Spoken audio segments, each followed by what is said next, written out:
देखिए friends, form भरने के लिए आपको आना होगा जीविका की ऑफिशियल साइट पे, जहां पे कैरियर पेज है। यहाँ पे आप देखेंगे, यहाँ पे आपको रजिस्ट्रेशन का और लॉगिन का पेज मिल जाएगा। आपको रजिस्ट्रेशन करना है, उसके बाद से आप जिस भी पद पे एलिजिबल है उस पद के लिए अप्लाई करेंगे। चलिए मैं यहाँ पे आई एग्री करूंगा। यहाँ पे पहले अपना फर्स्ट नेम लिखना है, फिर यहाँ पे मिडिल नेम, फिर यहाँ पे लास्ट। अगर आपका नाम दीपक कुमार है तो फर्स्ट में दीपक कर दीजिए, लास्ट में कुमार कर दीजिए। अगर आपका नाम सिर्फ दीपक है तो यहाँ सिर्फ दीपक लिखेंगे। अगर आपका नाम दीपक कुमार सिंह है तो यहाँ दीपक, मिडिल में कुमार, लास्ट में सिंह, ऐसे लिखना होता है। आपने अपना नाम चेंज किया, यहाँ पे नो कर देंगे। यहाँ पे अपना डेट ऑफ बर्थ की चॉइस करें। देखिए मैं जैसे से बता रहा हूं उसको फॉलो अप करिए, आप आसानी से फॉर्म भरिएगा। और मैट्रिक का जो मार्कशीट है उसके अकॉर्डिंग आपको फॉर्म भरना है, गलती आपको बिल्कुल भी नहीं करना है। यहाँ जेंडर बताएंगे, मेल है, फीमेल है, ट्रांसजेंडर है, तीनों प्रकार के ही कैंडिडेट्स यहाँ पे फॉर्म को अप्लाई कर सकते हैं, कोई दिक्कत नहीं होने वाला। यहाँ मोबाइल नंबर लिखेंगे, फिर मोबाइल नंबर को कंफर्म करेंगे, यहाँ पे ईमेल आईडी लिखेंगे, फिर ईमेल आईडी को कंफर्म करेंगे। उसकी वजह से जनरेट ओटीपी पे क्लिक करेंगे। जनरेट ओटीपी पे क्लिक करते हैं, इस प्रकार से कैप्चा आएगा, कैप्चा कोड को भरेंगे, एक नया पॉपअप खुल के आएगा। यहाँ पे आपको कैप्चा भरने के बाद से सबमिट करना है। आपके जो है मोबाइल और ईमेल दोनों पे ही ओटीपी प्राप्त होता है। ओके करेंगे, कोई सा भी ओटीपी आप क्या करेंगे, यहाँ पे लिख देंगे। वैलिडेट ओटीपी पे क्लिक करेंगे, आपका ये वैलिडेट होगा। ओटीपी वैलिडेट करते हैं, ये देखिए वैलिडेट हो जाएगा। ओके करेंगे। अब इस प्रकार से आपको आई एग्री करना है, फिर यहाँ कैप्चा कोड भर के रीवेरीफाई पे क्लिक करना है। रीवेरीफाई पे क्लिक करते हैं, इस प्रकार से देखेंगे तो आपने जो भी जानकारी यहाँ पे दिया वो सारा जानकारी यहाँ पे शो होता है। इन सभी बॉक्स को टिक करना होता है आपको, फिर यहाँ पे आपको सबमिट करना है। यहाँ पे अलर्ट आएगा, ओके करना है। जैसे फ्रेंड्स आप सबमिट करते हैं, आपका रजिस्ट्रेशन यहाँ पे सक्सेसफुली हो जाता है। आपको रजिस्ट्रेशन आईडी भी यहाँ पे जनरेट हो जाता है, इसे आप क्लोज करेंगे और आपको तुरंत एक एसएमएस भी आ जाता है। वहां पे आपका आईडी, पासवर्ड, सब चीज लिखा रहता है। अगर आपको सपना है इस वैकेंसी में जॉब करना तो जरूर फॉर्म भरिए। अब चलिए यहाँ पे मैंने आपको रजिस्ट्रेशन वाला प्रोसेस कंप्लीट करके बता दिया था। रजिस्ट्रेशन करने के बाद से आपको एक आईडी, पासवर्ड आपके ईमेल, मोबाइल पे मिल जाता है। अब यहाँ पे आपको सिलेक्ट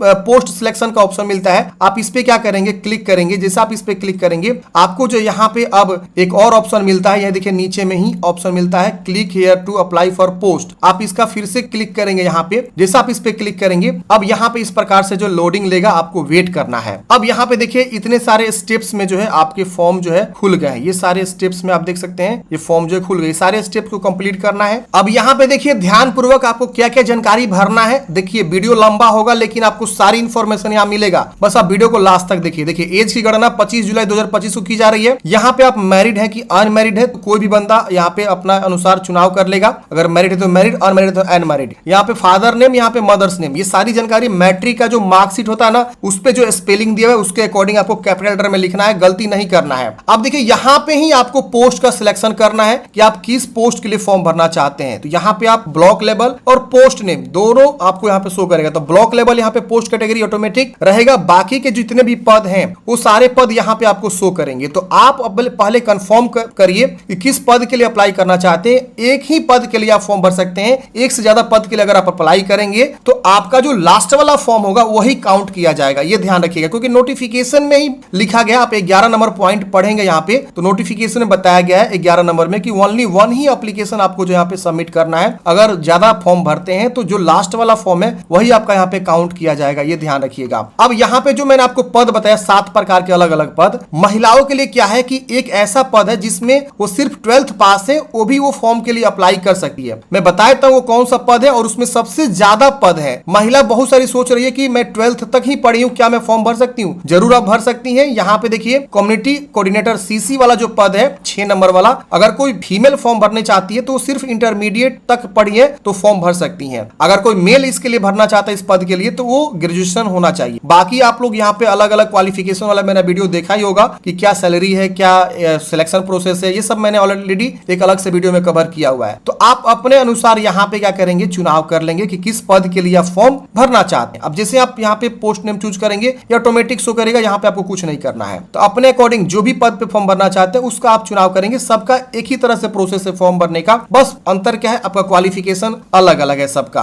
अब बहुत से ऐसे क्वालिफिकेशन जो सेम टाइप के हैं, तो आप पहले डिसाइड करिए किसके लिए फॉर्म भरना चाहते हैं। यहाँ नेशनलिटी आपको चूज करना है इंडियन। अगर आप बिहार के निवासी हैं, देखिए अदर स्टेट वाले भी फॉर्म भर सकते हैं। अगर आप बिहार के निवासी हैं तो यहाँ पे आपको यस करना है और यहाँ पे आपका कैटेगरी जो है अलग अलग आएगा, उसको आप चुनाव करेंगे। जैसे मैं यहाँ पे यस करता हूँ और उसके बाद यहाँ पे कैटेगरी देखिए बहुत सारा अलग अलग आ रहा है। जैसे हमने ईडब्ल्यूएस चूज किया, अगर हम एससी चूज करेंगे, एसटी चूज करेंगे, तो अपने अकॉर्डिंग जो भी कैटेगरी से आप बिलोंग करते हैं यहाँ से आपको चुनाव करना है। जनरल से है तो जनरल चूज करेंगे। अब देखिए मान लीजिए कोई जो है ईडब्ल्यूएस से आता है, तो ईडब्ल्यूएस का सर्टिफिकेट आपके पास होना चाहिए। ईडब्ल्यूएस का सर्टिफिकेट इश्यूइंग अथॉरिटी बताएंगे और यहाँ पे कब आपका सर्टिफिकेट इश्यू हुआ है और उसका सीरियल नंबर क्या है सर्टिफिकेट पे रहता है, ये सारा जानकारी आपको भरना होगा। फिर नीचे में आपको डोमिसाइल सर्टिफिकेट, इश्यूइंग अथॉरिटी, और इश्यूइंग अथॉरिटी मतलब क्या कि कहां से आपने बनवाया हुआ है। जब भी आप सर्टिफिकेट बनवाते हैं तो एक इश्यूइंग अथॉरिटी के द्वारा ही जारी होता है। तो जैसे सर्कल ऑफिसर हो गया, रेवेन्यू ऑफिसर हो गया, एसडीएम से बनवाया था एसडीएम, तो जो से भी आपने बनवाया उसका नाम यहाँ पे आपको लिखना होता है और कब आपने बनवाया और उसका सर्टिफिकेट नंबर, सीरियल नंबर क्या है ये मेंशन करना है। अगर आप बीसी ईबीसी है, एससी एसटी है, तो एससी एसटी में भी आपको जाति सर्टिफिकेट और डोमिसाइल देना होगा। इसके अलावा जो है आपका बीसी ईबीसी आता, अगर मान लीजिए हम कोई बीसी है तो बीसी में यहाँ पे क्या है कि आपको एनसीएल देना होता है, नॉन क्रीमिलियर, बीसी बीसी वालों के लिए। तो आप एनसीएल नहीं बनवाए तो बनवा लीजिए और उसके बाद ही फॉर्म भरिए। आपके पास अभी 18 दिन का समय है, 18 तक ये फॉर्म चलने वाला है। तो अपने अकॉर्डिंग सारी जानकारी को यहाँ देख लीजिए और यहाँ पे जो भी कैटेगरी से आप बिलोंग करते हैं उसका सर्टिफिकेट आप जरूर दे। अच्छा, अगर कोई बंदा यहाँ पे नो करता है, डोमिसाइल मतलब बिहार का निवासी है, यहाँ नो करेगा, तो उनका यहाँ कैटेगरी ऑटोमेटिक जो है जनरल हो जाएगा। देखिए, और यहाँ पे वो अपना राज्य चूज करेगा, किस राज्य से वो बिलोंग करता है, बस इतना ही उनके लिए करना है। बाकी बिहार वालों के लिए सब जानकारी भरना होगा, क्योंकि डोमिसाइल का अगर बेनिफिट लेना चाहते हैं तो आपको निवास और जाति देना होगा। इसके बाद से यहाँ पे आपको विजुअल आइडेंटिफिकेशन मार्क्स, जैसे कि मान लीजिए आपके बॉडी में क्या पहचान, तिल का निशान, कटा का निशान, जला का निशान, जो भी आप यहाँ पे भरेंगे। आपके पास पेन कार्ड है तो यस करेंगे, पेन कार्ड की संख्या और उस पे क्या नाम है लिखेंगे। अगर आपका पेन कार्ड नहीं बना है तो आप यहाँ नो कर दीजिएगा। डीएल है तो आप यहाँ पे यस करके डीएल की जानकारी भरेंगे, नहीं है तो नो करेंगे। तो जो जानकारी मांग रहा अगर है तो यस करके आप उसकी जानकारी देंगे। वोटर आईडी कार्ड है तो यस करके वोटर आईडी कार्ड की संख्या दे सकते हैं, नहीं है तो नो कर दीजिएगा।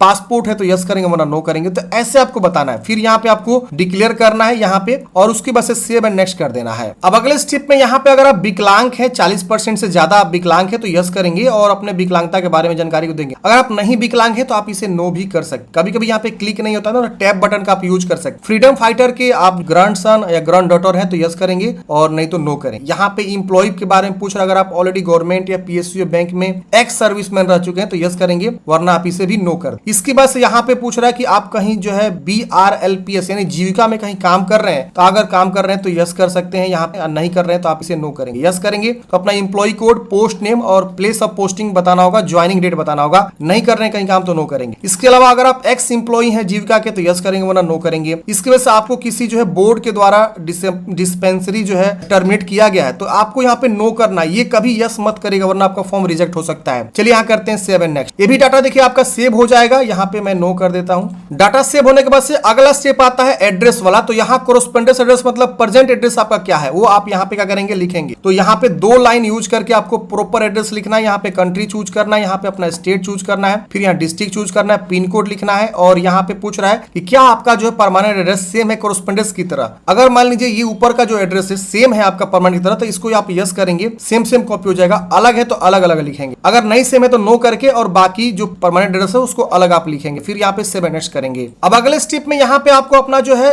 10th की जानकारी मतलब आप क्वालिफिकेशन वाला जानकारी आपको भरना है। तो यहाँ पे पहले आपको 10th की जानकारी जिसमें बोर्ड का नाम, किस स्कूल से आपने 10th पास आउट किया उसका नाम लिखेंगे। अगर आपका परसेंटेज है तो यहाँ से आप परसेंटेज चूज करेंगे और यहाँ पे आपको ऑब्टेन्ड मार्क्स मतलब आपके मैट्रिक में कितना मार्क्स मिले और मैक्सिमम कितना का था, 500 का होता है, ऑटोमेटिक परसेंटेज आ जाएगा। यहाँ पे पासिंग ईयर बताएंगे कौन से ईयर में आपने मैट्रिक पास आउट किया हुआ है और यहाँ पे आपका फर्स्ट है कि सेकेंड ये बताना है। इसके बाद आपको 12th की जानकारी उसी प्रकार से भरना है। यहाँ पे सब्जेक्ट में आएगा आर्ट, साइंस, कॉमर्स या अदर्स का भी ऑप्शन है। इसमें से जो भी आपने पढ़ाई किया है 12th लेवल पे उस सब्जेक्ट का बता देंगे। फिर यहाँ पे उसी तरह से परसेंटेज है कि सीजीपीए है, सीजीपीए तो सीजीपीए वाला, परसेंटेज तो परसेंटेज वाला, पासिंग ईयर और फर्स्ट है कि सेकेंड। इसके बाद से आपको देखिए यहाँ पे क्वालिफिकेशन में ग्रेजुएशन बोला गया है। तो देखिए अगर कोई फीमेल है तो ये वाला ऑप्शन चुनाव करके अपना जो है क्वालिफिकेशन यहाँ पे भरेंगे, क्योंकि क्वालिफिकेशन जो है इस पद के लिए सीसी के लिए कम्युनिटी कोऑर्डिनेटर के लिए फीमेल के लिए 12th बोला गया है। तो यहाँ पे 12th की जानकारी फिर से भर देना है। कोई फीमेल है तो, अगर कोई मेल है तो ग्रेजुएशन यहाँ चूज करके ग्रेजुएशन की जानकारी यहाँ पे भरेगा।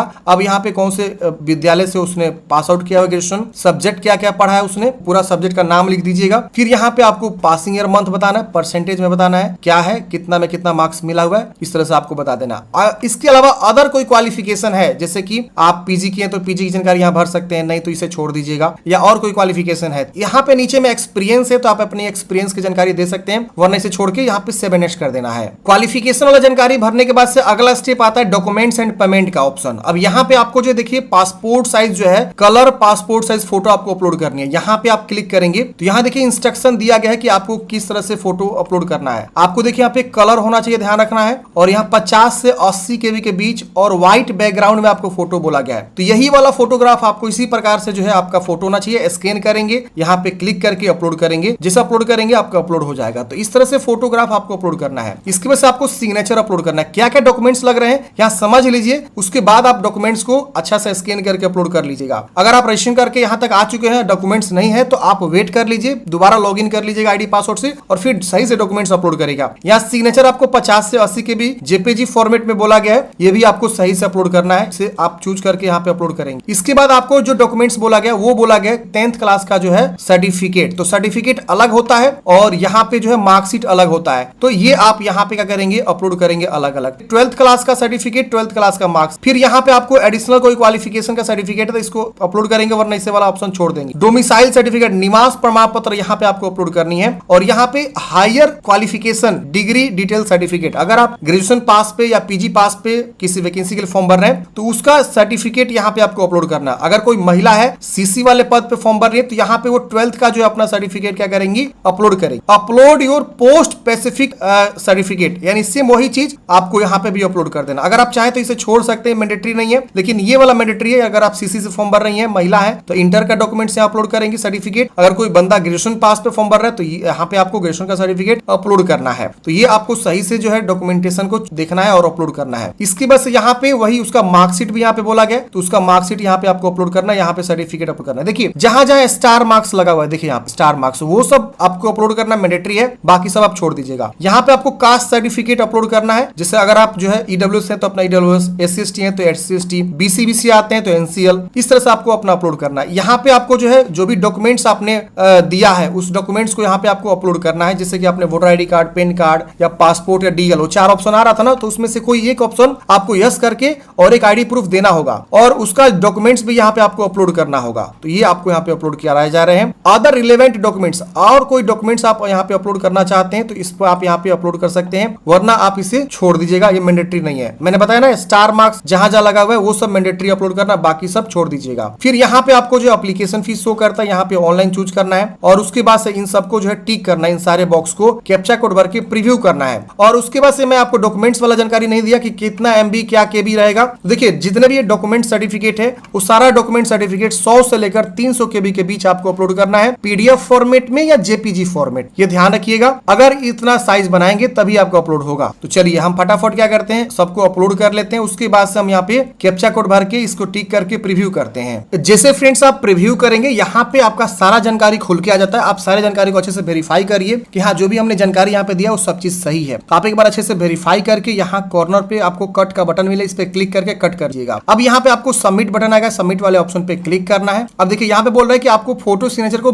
सबमिट करने से पहले व्यू करना है, मतलब देखना है। तो हम क्या करेंगे, यहाँ पे आएंगे और देखिए हर एक जो है अपलोड के नीचे व्यू बटन बना हुआ है, तो हम यहाँ फोटो को एक बार देखेंगे, फिर इस सिग्नेचर को देखेंगे, फिर यहाँ पे जितने भी डॉक्यूमेंट्स है सारे डॉक्यूमेंट्स को व्यू कर करके देखेंगे और देखने के बाद से फ्रेंड्स क्या करना है, सबमिट करना है। उसके बाद आपका सबमिट हो जाएगा। सबमिट करते हैं फ्रेंड्स, यहाँ पे आपका अगला स्टेप आता है पेमेंट मोड। यहाँ पे आपके पास जो है UPI है, कार्ड का ऑप्शन है, इसके अलावा डेबिट है, नेट बैंकिंग है, किसी भी ऑप्शन का आप चुनाव करके पेमेंट को जमा करेंगे। पेमेंट जमा करते हैं फ्रेंड्स, आपका जो फाइनल प्रिंट आउट है वो मिल जाता है और आप जो उसका हार्ड कॉपी प्रिंट आउट निकाल के जरूर जो है रख लीजिएगा। अगर आपको जो है आगे फ्यूचर में काम आएगा तो वही आएगा, क्योंकि उस पे ही रजिस्ट्रेशन नंबर, इसके अलावा सारा जानकारी उसी पे रहता है। तो DV में आपको मांगा जाता है, उसको प्रिंट आउट जरूर निकाल के रख लीजिएगा। कई सारे ऑप्शन है, किसी भी ऑप्शन के थ्रू आप पेमेंट जमा कर लेंगे। तो इस तरह से हमने बात किया कि जीविका में जो वैकेंसी निकाली गई है उसके लिए आपको कैसे फॉर्म को अप्लाई करना है। आपके मन में अगर कोई भी डाउट्स है, कमेंट है, आप कमेंट बॉक्स में पूछ लीजिएगा और वीडियो अच्छा लगा तो प्लीज लाइक करिएगा।